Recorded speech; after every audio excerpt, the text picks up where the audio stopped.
বিসমিল্লাহির রহমানির রহিম। গ্রামারে এবার করছি। ফার্স্ট টপিকে পড়েছিলাম parts of speech,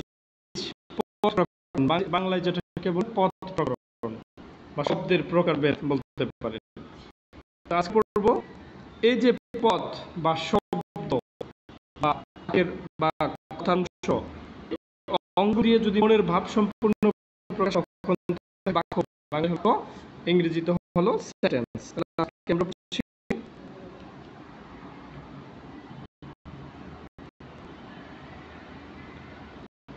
sentence sentence অর্থ কি? বাক্য। সেন্টেন্স অর্থ কি? বাক্য। তো বাক্য কাকে বলে?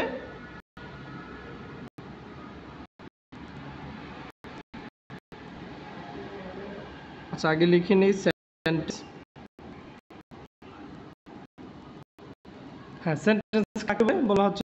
কতগুলো শব্দ বা শব্দগুচ্ছ যখন পাশাপাশি বসে একটি অর্থ প্রকাশ করে তাকে সেন্টেন্স বলে। কতগুলো শব্দ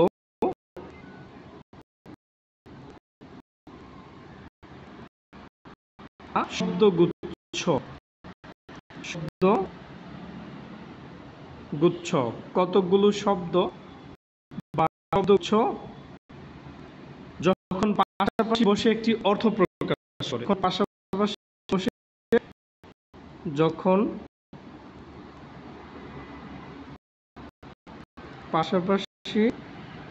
বসে একটি অর্থ প্রকাশ করে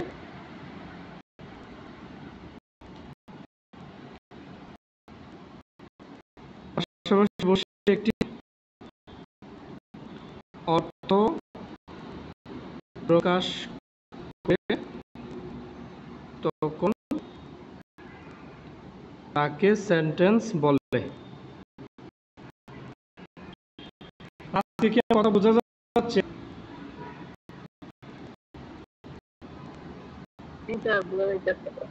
আলহামদুলিল্লাহ। তো সেন্টেন্স কাকে বলে? কতগুলো শব্দ বা শব্দগুচ্ছ যখন পাশাপাশি বসে একটি অর্থ প্রকাশ করে তখন তাকে সেন্টেন্স বলে। আমরা উদাহরণ দিই। কি এক্সাম্পল দিতে পারি? যেমন যদি লিখি দ্য চাইল্ড, মানে বাচ্চাটি বা শিশু ইজ স্লিপিং, মানে বাচ্চাটি ঘুমাচ্ছে। এখানে দেখেন বাচ্চাটি ঘুমাচ্ছে, মনের ভাব সম্পূর্ণ প্রকাশ হয়েছে। আপনার আর বোঝার বাকি নাই যে একটা বাচ্চাকে বলা হয়েছে এবং বাচ্চা ঘুমাচ্ছে, এটা আপনার বাকি নাই, মনের ভাব সম্পূর্ণ প্রকাশ পেয়েছে। এখানে দ্য চাইল্ড ইজ স্লিপিং হচ্ছে একটা verb. Sentence the child is sleeping is a sentence. এটা বাক্যের কয়টা অংশকে? আমরা এক বাক্যের সাধারণত দুইটি অংশ, একটি সাধারণত দুটি অংশ থাকে। কি কি? এক, সাবজেক্ট। সাবজেক্ট অর্থ কি? উদ্দেশ্য। দুই, প্রেডিকেট। প্রেডিকেট অর্থ কি? উদ্দেশ্য সম্পর্কে যা বলা হয় সেটা, বা করতে পারেন। আচ্ছা, অ্যাকচুয়ালি প্রেডিকেটের একটু অপেক্ষা করেছি। প্রেডিকেট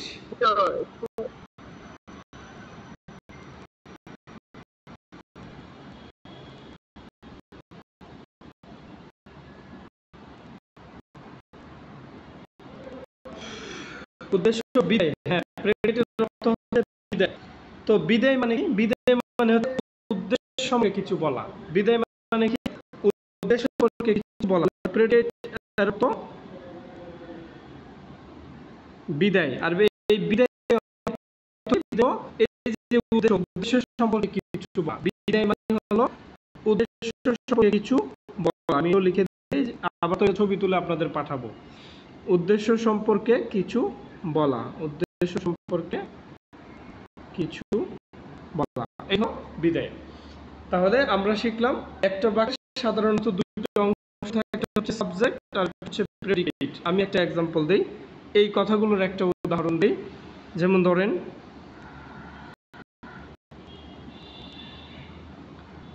কাকে দিয়ে উদাহরণটা আমি আমার স্টুডেন্টদের মধ্যে কারো নাম ইউজ করতে চাচ্ছি। মাশাআল্লাহ 8 জন ক্লাস করতেছেন, খুবই ভালো লাগছে। তো আমি আমার স্টুডেন্টদের মধ্যে থেকে একজনের নাম ইউজ করি। যেমন আমি যদি বলি মহুয়া ইজ মাই ওয়ার্ল্ড। ধরেন আমি এখানে একটা সেন্টেন্স যে মহুয়া হলো আমার পৃথিবী। এখানে কাকে নিয়ে কথা বলা হচ্ছে? মহুয়াকে নিয়ে কথা বলা হচ্ছে। তো মহুয়া হলো উদ্দেশ্য, যাকে নিয়ে কথা বলা হচ্ছে সে উদ্দেশ্য। তার সম্পর্কে কি বলা হচ্ছে? সে হলো আমার পৃথিবী। আপনারা একটু ভুল করে থাকেন, যার কারণে আমি বাদ দিচ্ছি, আমি আন্তরিকভাবে দুঃখিত। আপনারা যেটা করেন, আমি যে উদাহরণ দিই আপনারা সেই উদাহরণ আপনারা ধারে লিখেন, এটা বাদ দিচ্ছি।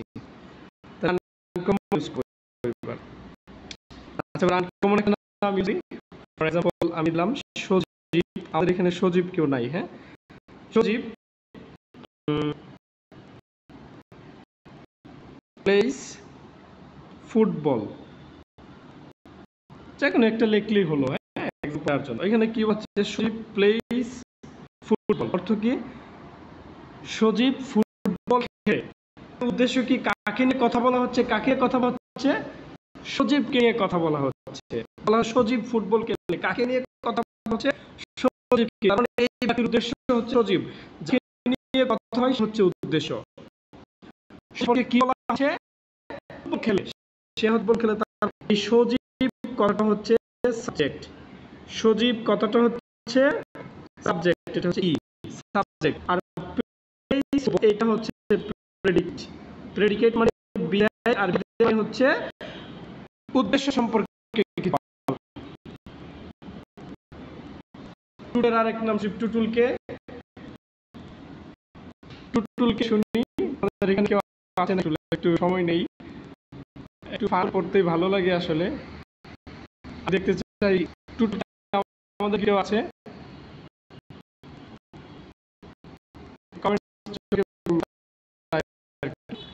আমাদের কি টুটুল কেউ?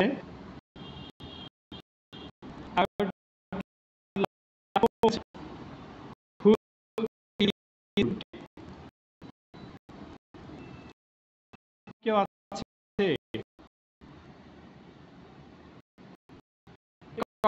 কথা বলেন কেন ভাই?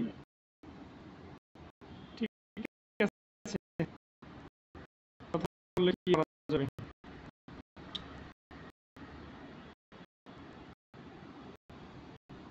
আচ্ছা, আমরা তাহলে প্রায় ফিরি। যতটুকু বললাম ততটুকু কি বোঝা গেছে? আজকে আমি একটা কনসেপ্ট ক্লিয়ার করে দিই।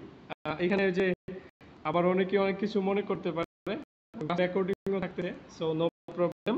এখানে আমি যে এক্সাম্পলটা দিয়েছিলাম, মোহা ইজ মাই ওয়ার্ল্ড, আমার পূর্বতন স্টুডেন্ট যারা আছে, যে রুমা যায় আর কানাই মাসে যায়, নতুন জানাই হচ্ছে তার নামে সুন্দর দিলাম। তো ওয়াইফ সম্পর্কে ভালো ভালো কথা বলা যায়।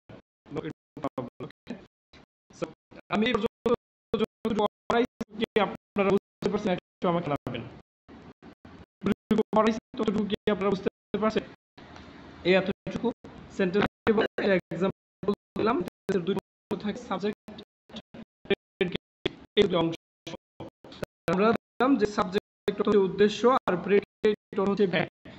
উদ্দেশ্য যাকে কথা বলা হবে নাম থাকবে, সাধারণত নাউন বা প্রনাউন হয়ে থাকে। তাকে কথা বলা হবে এই উদ্দেশ্য, আর যার সম্পর্কে কথা বলা হবে সে হচ্ছে প্রেডিকেট। মানে ওই উদ্দেশ্য সম্পর্কে যা বলা হবে সেই হচ্ছে প্রেডিকেট। তো আমরা এতটুকু শিখলাম। এতটুকু কি বুঝতে কারো কোনো সমস্যা আছে? একটু জানাবেন, এতটুকু বুঝতে কারো কোনো সমস্যা আছে?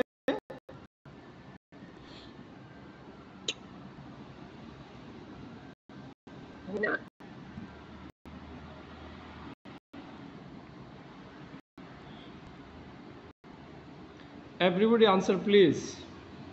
অন্যরা উত্তর দেন।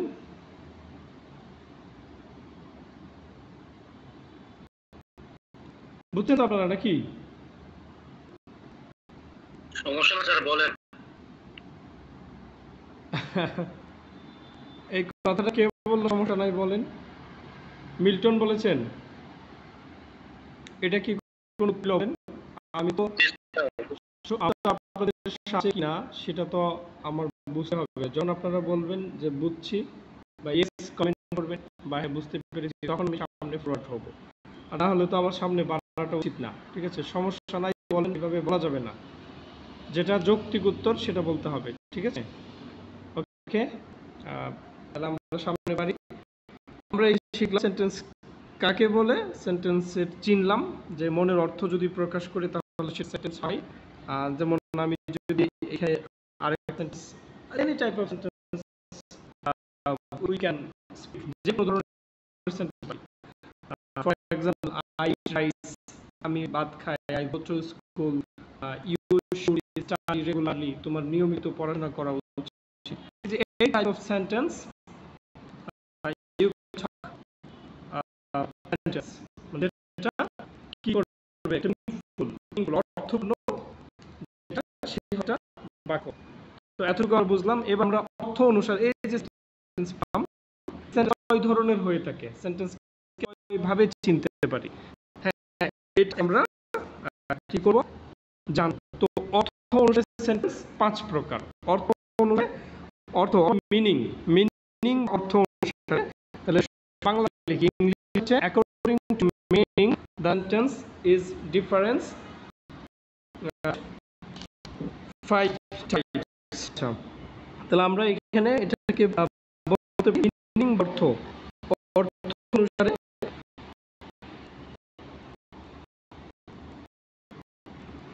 অর্থ অনুসারে সেন্টেন্স, সেন্টেন্স সাধারণত 5 প্রকার।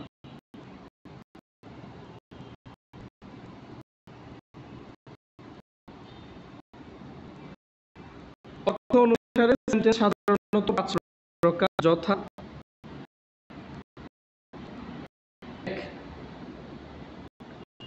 রোমান সংখ্যা না দিয়ে ইংরেজি দেই। এক হচ্ছে অ্যাসার্টিভ। কি হবে? অ্যাসার্টিভ। অ্যাসার্টিভ হবে না অ্যাসার্টিভ হবে, এই হচ্ছে অ্যাসার্টিভ। অ্যাসার্টিভ। 2 নম্বরে হবে ইন্টারোগেটিভ। ইন্টারোগেটিভ। 3 নম্বরে কি হবে? ইম্পারেটিভ। ইম্পারেটিভ। 4 নম্বর কি হবে? অবজেক্টিভ। 5 নম্বর কি হবে? এগুলো কি অর্থ লিখে দিতে হবে নাকি অর্থ লিখে দিব নাকি চলবে বলেন তো? অর্থ সেন্টেন্স 5 প্রকার, অ্যাসার্টিভ, ইম্পারেটিভ, অবজেক্টিভ, ইন্টারোগেটিভ। তাহলে অর্থ লিখে দিতে অ্যাসার্টিভ মানে বড়মূলক বাক্য। হ্যাঁ, sentence, imperative sentence, exclamatory sentence. দেখো পড়তে মানে মুখের যত ছুটে গেছে, এগুলো কিন্তু আমরা ছোটবেলায় এইভাবেই শিখেছি। কারণ আলহামদুলিল্লাহ আজকে পর্যন্ত চলতে পারি। তো আপনারা যদি অনেক বড় জববেন না, আবার করবেন না, তাহলে ভাই শিখা হবে না, জীবন শিখা হবে না। বাচ্চাদের মতো বসে বসে আবার রিপিট করবে, করতে হবে যে সেন্টেন্স বারবার জপতে জপতে মুখে ফেনা উঠে ফেলে হবে। ছোটবেলায় এইভাবেই পড়ছি। ঠিক আছে, তাহলে এই অ্যাসার্টিভ আমি সেন্টেন্স লিখলাম, আপনারা বুঝে নিন। অ্যাসার্টিভ মানে বড়, অ্যাসার্টিভ সেন্টেন্স বর্ণনামূলক বাক্য। বর্ণনামূলক বাক্য। ইন্টারোগেটিভ। ইন্টারোগেটিভ মানে প্রশ্নবোধক বাক্য। প্রশ্নবোধক বাক্য। 3 নাম্বার ইম্পারেটিভ। ইম্পারেটিভ মানে আদেশ, আদেশমূলক বাক্য, আদেশ বা উপদেশ বোঝায় বাক্য। 3 নম্বরে অবজেক্টিভ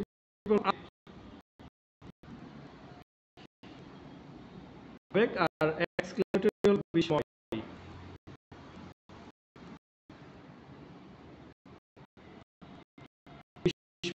বিস্ময় সূচক। আচ্ছা, কোনটা কি বলে আমরা একটু এগুলো শিখব আজকে। ঠিক আছে,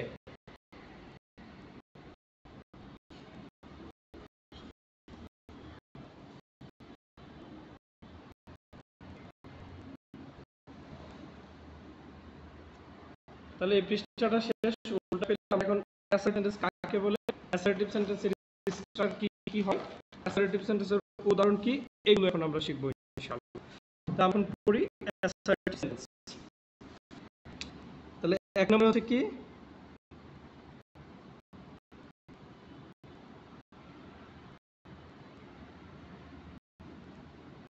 তাহলে উপরেই লিখি এক অ্যাসার্টিভ সেন্টেন্স। হয়ে গেছে। তো অ্যাসার্টিভ সেন্টেন্স ওকে। তাহলে আমরা লিখলাম অ্যাসার্টিভ সেন্টেন্স।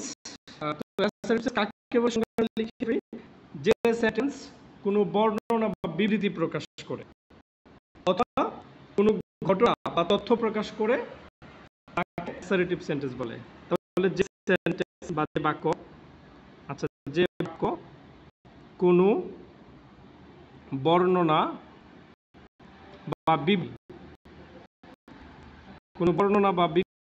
বা কোনো ঘটনা বা তথ্য প্রকাশ করে, কত লিখলাম, হ্যাঁ, বা কোনো ঘটনা বা কোনো তথ্য প্রকাশ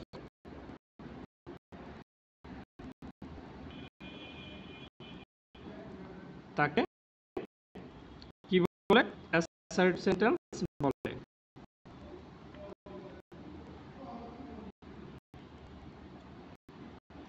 তাহলে কি হলো ঘটনাটা, যে বাক্য কোনো বর্ণনা বা বিবৃতি বা কোনো ঘটনা বা কোনো তথ্য প্রকাশ করে তাকে অ্যাসার্টিভ সেন্টেন্স বলে।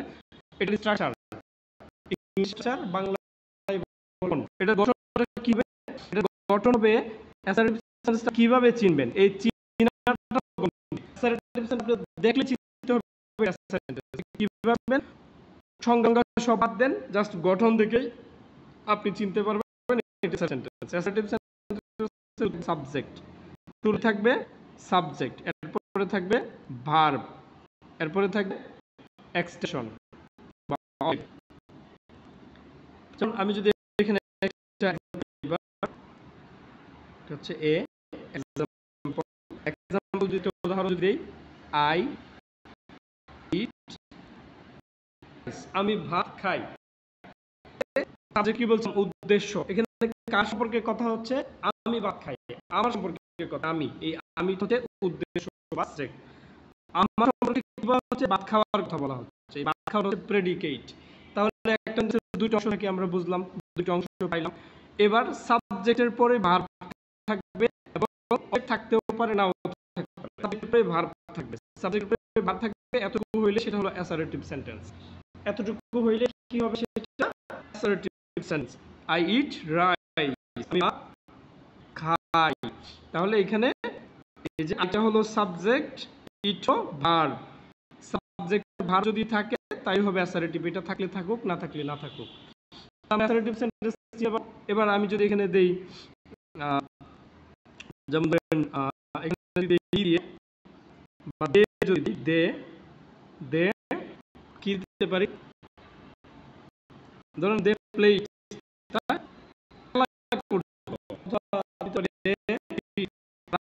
পড়লো, দে রিড, তারা পড়ে। এই যে এতটুকু দিয়ে হয়ে গেল একটা অ্যাসার্টিভ সেন্টেন্স। দে রিড, তারা পড়ে। এখানে তাদের সম্পর্কে, তারাটা হচ্ছে উদ্দেশ্য, তারা কি করে, পড়ে। রিড প্রেডিকেট, যদিও এটা ভার্ব, কিন্তু এই উদ্দেশ্য সম্পর্কে যা বলে, তো তারা কি করে, পড়ে। এই পড়াটা হচ্ছে এই উদ্দেশ্য সম্পর্কে বলা হচ্ছে। এখানে যখন আমরা সেন্টেন্সকে অংশে বিভক্ত করব তখন এইটা হচ্ছে সাবজেক্ট, এটা হচ্ছে প্রেডিকেট। আর যখন আমরা ওই যে গঠন অনুসারে বা কাজ করা, যেমন রিড অর্থ পড়া, তখন দেটা হচ্ছে সাবজেক্ট আর রিড হচ্ছে ভার্ব। তাহলে সাবজেক্ট আর ভার্ব যদি থাকে তাহলে এটা অ্যাসার্টিভ সেন্টেন্স। এটা অ্যাসার্টিভ সেন্টেন্স। আমি যদি হি, আচ্ছা হি তো ঠিক হয় নাই, সি দেওয়া উচিত ছিল। হি কুক, রান্না করলো, হি কুকড, হি কুকড, রান্না করলো।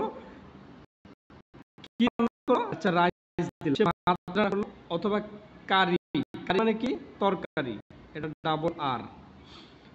কারি মানে তরকারি। তো সে কি করলো? ভাত রান্না করলো অথবা তরকারি রান্না করলো। এখানে রান্না করাটা হচ্ছে একটা কাজ, এটা হচ্ছে ভার্ব। আর সে তার সম্পর্কে কথা হচ্ছে হচ্ছে সাবজেক্ট। সাবজেক্টের উপরে ভার্ব আসলে সেটা হচ্ছে অ্যাসার্টিভ সেন্টেন্স। এরকম শত শত হাজার হাজার লাখ লাখ কোটি কোটি অ্যাসার্টিভ সেন্টেন্স আছে। কারণ আমরা বহু কথা বলে থাকি। এই যে আপনি যা কথা বলছি সবগুলো, কারণ এই যে বর্ণনা বা বিবৃতি বা তথ্য প্রকাশ করে আপনাদের পড়াচ্ছি, তার মানে প্রত্যেকটা সেন্টেন্সই হচ্ছে অ্যাসার্টিভ সেন্টেন্স। এবার আমি যদি প্রশ্ন করি, আপনারা কি বুঝেন? এবার প্রশ্ন করলাম, যে কি বুঝছেন? এবার এটা অ্যাসার্টিভ নাই। এবার প্রশ্ন করলাম, যেহেতু প্রশ্ন করছি, এবার এটা হয়ে যাবে ইন্টারোগেটিভ। এটা কি হয়ে যাবে? ইন্টারোগেটিভ। তার মানে যে কোন প্রশ্ন জিজ্ঞাসা করা হয় তাকে ইন্টারোগেটিভ সেন্টেন্স বলে। আমাদের 2 নাম্বার বাক্যটা ছিল ইন্টারোগেটিভ। তার মানে সোজা হচ্ছে অ্যাসার্টিভ, আর একটু প্রশ্ন যদি করা হয় তাহলে হয়ে যাবে ইন্টারোগেটিভ। আগে আরো কথা বাকি আছে এখানে। অ্যাসার্টিভ সেন্টেন্স হলো 2 প্রকার, একটা হচ্ছে অ্যাফার্মেটিভ আর একটা হচ্ছে নেগেটিভ। এটা একটু লিখি কারণ গুরুত্বপূর্ণ। পরীক্ষায় একটা প্রশ্ন আসে, মাস্ট বি। তাহলে এখন জিনিসটা পড়াবো, এখানে এক প্রশ্ন পরীক্ষায় আসবে। এখন যে রুলসটা পড়াবো, এই রুলস থেকে একটা প্রশ্ন পরীক্ষায় আসবে, বলে রাখছি। তাহলে আমরা এখানে লিখি সাধারণত 2 প্রকার, অ্যাসার্টিভ সেন্টেন্স সাধারণ 2 প্রকার। তথা কি কি? 1 নম্বরে হচ্ছে অ্যাফার্মেটিভ।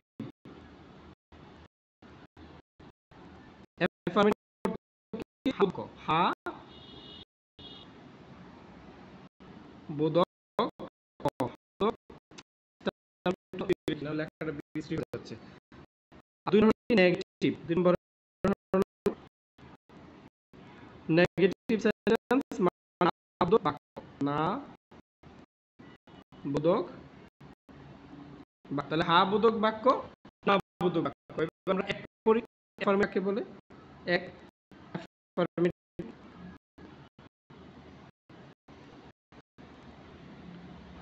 যে সেন্টেন্স হা বোধক বিবৃতি প্রকাশ করে তাকে অ্যাফার্মেটিভ বলে। এটা তো আমার মনে হয় লিখে দিচ্ছি যাতে নোটটা থাকে। যে সেন্টেন্স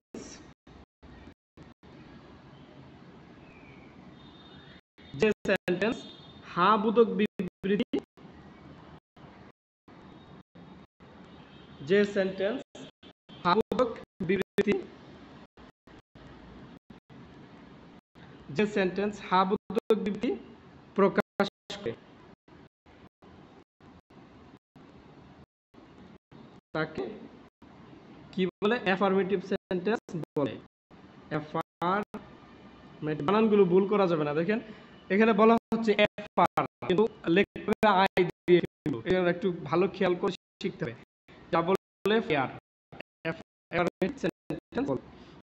আমি লিখি সেন্টেন্স বলে। তাহলে যে সেন্টেন্স হা বোধক প্রকাশ করে তাকে অ্যাফার্মেটিভ সেন্টেন্স। এখানে আমি যে 3টা উদাহরণ দিলাম, অ্যাসার্টিভ সেন্টেন্সে 3টাই হা বোধক।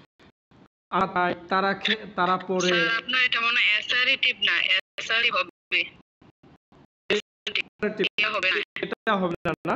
আচ্ছা আমি এটা কনফিউশনে দিলাম, তাহলে এটা বাদ যাবে। তাহলে আমি একটু চেক করে আরেকটা দিচ্ছি।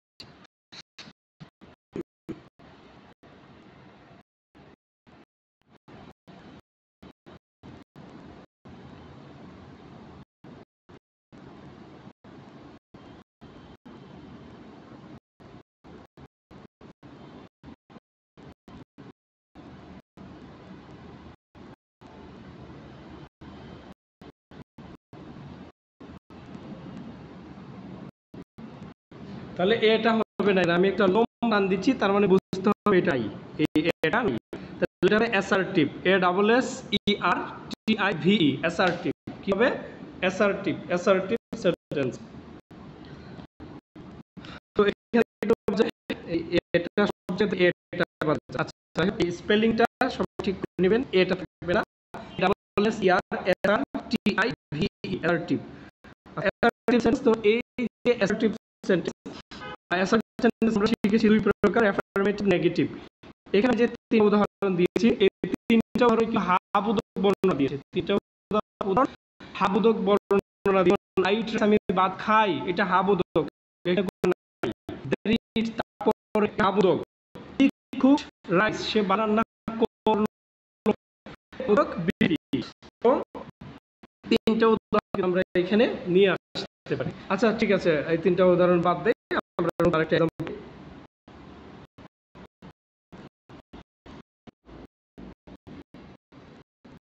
এক্সাম্পল আমি দিলাম না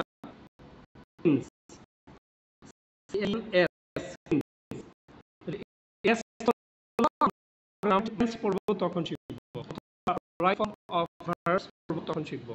তো রিনা ক্লিনস, পরিষ্কার করে কি পরিষ্কার করে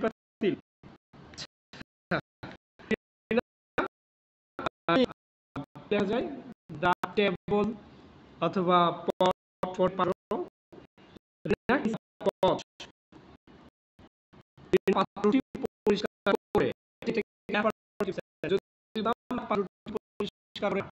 করে নাই করেনি, তাহলে প্রত্যেক কথার মধ্যে না যেখানে না থাকবে যেখানে না কোনো ইন দা পট রিনা হচ্ছে তাই এটা হচ্ছে হাবোধক। এটা হচ্ছে যেমন আমরা যদি আরো দেখি যে সমস্যা হচ্ছে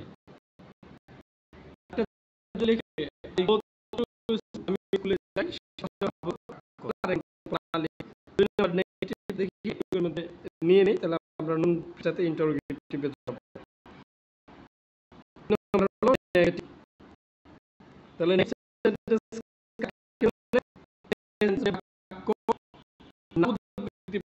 নেগেটিভ সেন্টেন্স এতে হয়ে তাহলে যে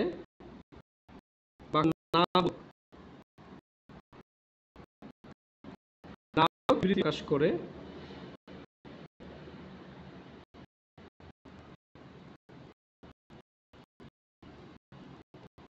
তাকে কি বলে? নেগেটিভ সেন্টেন্স বলে।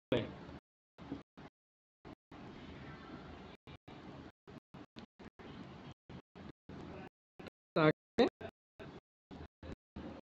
নেগেটিভ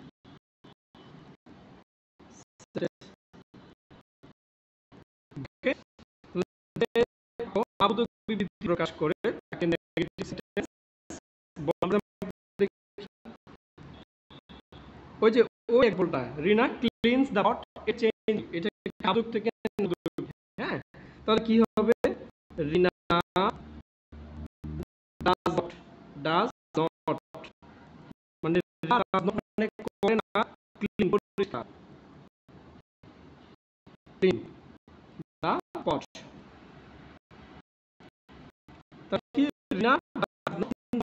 রিনা পাত্রটা পরিষ্কার করে না, রিনা পাত্রটা পরিষ্কার করে না, এই করে না থাকার কারণে গেল নেগেটিভ সেন্টেন্স। সেটা নেগেটিভ সেন্টেন্স। যেমন আমি যদি বলি যে আই ডু নট বা ডোন্ট, আই ডোন্ট রিড, আমি পড়ি না, এতটুকুই ভালো। হ্যাঁ, I don't read a novel, আমি তো উপন্যাস পড়ি না, আমি কোনো গল্প পড়ি না, তো এই আমি পড়ি না, এটা হচ্ছে নেগেটিভ সেন্টেন্স। এটা হচ্ছে কি negative sentence. I don't read, এটা হচ্ছে নেগেটিভ সেন্টেন্স। আচ্ছা, চেঞ্জিং সব শিখবো। হ্যাঁ, যখন আমরা সেন্টেন্সের স্ট্রাকচার গুলো শিখি,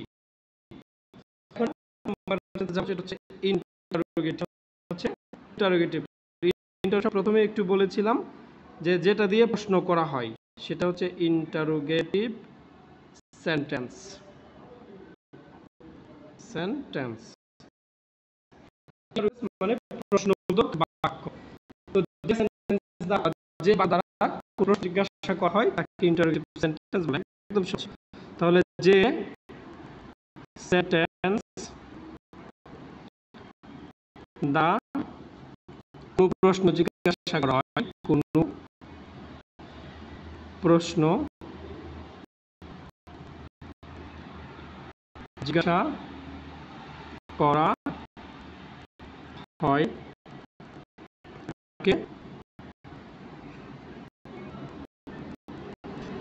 ইন্টারোগেটিভ সেন্টেন্স বলে। তাহলে কি শিখলাম? যে সেন্টেন্স দিয়ে কোনো প্রশ্ন করা হয় তাকে ইন্টারোগেটিভ সেন্টেন্স বলে। গঠনটা দুই রকম হবে। হ্যাঁ, গঠন দুই রকম হয়। কিরকম? একটা গঠন হবে অক্সিলারি ভার্ব দিয়ে শুরু হবে। কি দিয়ে শুরু হবে? গঠনের শুরুতেই থাকবে অক্সিলারি ভার্ব। এখন বলেন স্যার অক্সিলারি ভার্বই তো চিনি না। ভাই এগুলো আপাতত নোট রাখেন আর শুনে শুনে যান। আমরা যখন টেন্স পড়বো, আমরা যখন ভার্ব পড়বো, অক্সিলারি ভার্ব, মডেল ভার্ব, তারপরে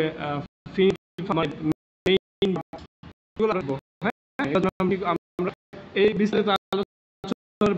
তো আপাতত একটু মাথায় রাখেন অক্সিলারি মানে সাবজেক্ট ভার্ব। তো শুরুতে বলে অক্সিলারি ভার্ব, তারপরে প্লাস সাবজেক্ট, পরে বসবে প্লাস কি হবে? সাবজেক্ট প্লাস ভার্ব হবে, মানে মেইন প্লাস অবজেক্ট। আচ্ছা, এটা হলো এবার গঠন দুই। এটা এক নাম্বার গঠন। এবার দুই নাম্বার গঠন। দুই নাম্বার গঠন হচ্ছে শুরুতে কি হবে? অক্সিলারি ভার্ব আগে আরেকটা বসবে, সেটা হচ্ছে ডব্লিউএইচ কোয়েশ্চন বসবে। ডব্লিউএইচ আরেকটা কিউ দিলাম আমি, ডব্লিউএইচ কোয়েশ্চন। ডব্লিউএইচ কোয়েশ্চন মানে ওই যে what, who, when, how, with whom মানে কার সাথে, বা হোম, যেগুলোর মধ্যে ডব্লিউ আর এইচ থাকে এগুলো হচ্ছে ডব্লিউএইচ। তো এই ডব্লিউএইচ কোয়েশ্চন মার্ক থাকবে, তাহলে ডব্লিউএইচ থাকবে, শুধু ডব্লিউএইচ থাকবে, ডব্লিউএইচ ওয়ার্ড থাকবে। এরপরে হবে অক্সিলারি, দেখি এ এক্স মানে অক্সিলারি, এরপরে বি অক্সিলারি ভার্ব প্লাস, প্রথমে কিন্তু সাবজেক্ট পুরো লিখছি, এবার কিন্তু আমি সংক্ষেপে লিখবে, সংক্ষেপ হয়ে যাবে। সাবজেক্ট প্লাস এবার ভার্ব মানে ভি প্লাস অবজেক্ট, এই যে হলো। তাহলে এই দুই ধরনের গঠন হবে। একটা হবে অক্সিলারি ভার্ব সাবজেক্ট, মানে একটা শুরু হবে অক্সিলারি ভার্ব আর একটা শুরু হবে ডব্লিউএইচ ওয়ার্ড দিয়ে। এবার एग्जांपल দুইটার एग्जांपल দেই।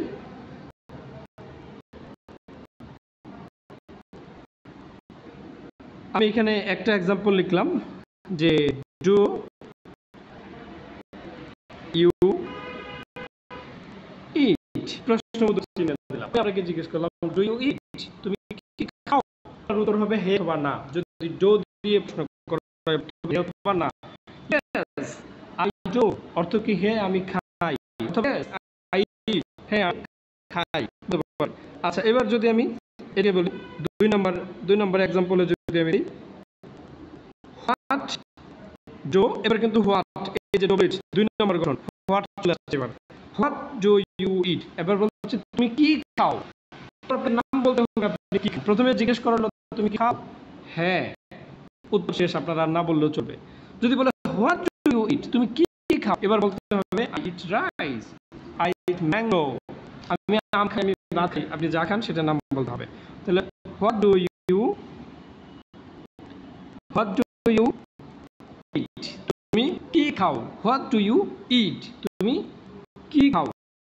এবার প্রশ্ন, কোন হোয়াট দিয়ে আমি আরেকটা খুব সিম্পল সেন্টেন্স লিখি, হোয়াটস ইউর নেম, তোমার নাম কি। হোয়াট দিয়ে শোনা শুরু হচ্ছে মানে দুইটাই এক কথা কিভাবে চিনবেন, ইন সেন্টেন্স নোট অফ, এই যে প্রশ্ন বাংলায় এটার ইংরেজি নাম হলো নোট অফ ইন্টারোগেশন। কারণ তো অক্সিলারি ভার্ব নাকি ডব্লিউ ওয়ার্ড দেখার দরকার নেই, যদি প্রবোধক চিহ্ন থাকে ইন্টারোগেশন থাকে, এটাই হচ্ছে ইন্টারোগেটিভ সেন্টেন্স। এবার চিনতে পারবেন নেগেটিভ সেন্টেন্স।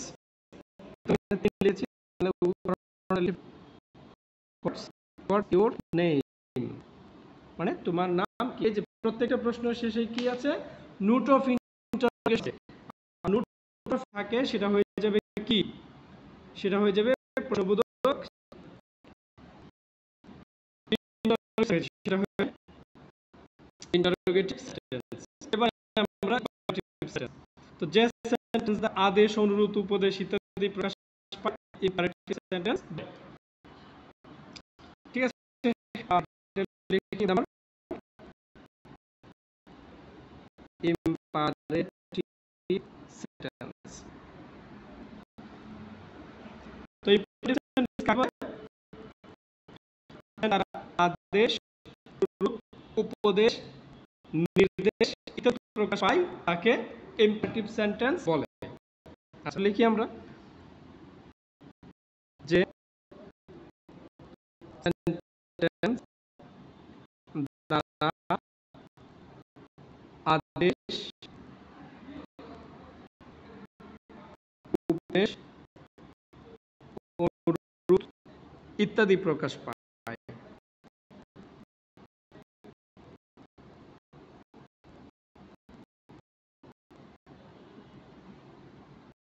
তাকে ইম্পারেটিভ সেন্টেন্স বলে। যেমন এবার যেমন একটা উদাহরণ দিই আমরা, একটু অপেক্ষা করি, একটা জিনিস দিয়ে নেই।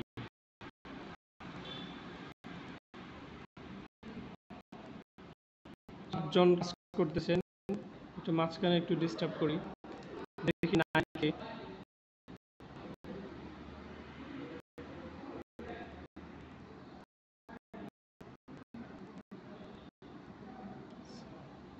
ঠিক আছে, আচ্ছা তাহলে আমরা ইম্পারেটিভ সেন্টেন্স পড়তেছি যে সেন্টেন্স দ্বারা আদেশ, অনুরোধ, উপদেশ ইত্যাদি প্রকাশ পায় ইম্পারেটিভ সেন্টেন্স বলে। যেমন পরে আগে গঠন দিয়ে চিনব, আগে হচ্ছে গঠন দিয়ে চিনব।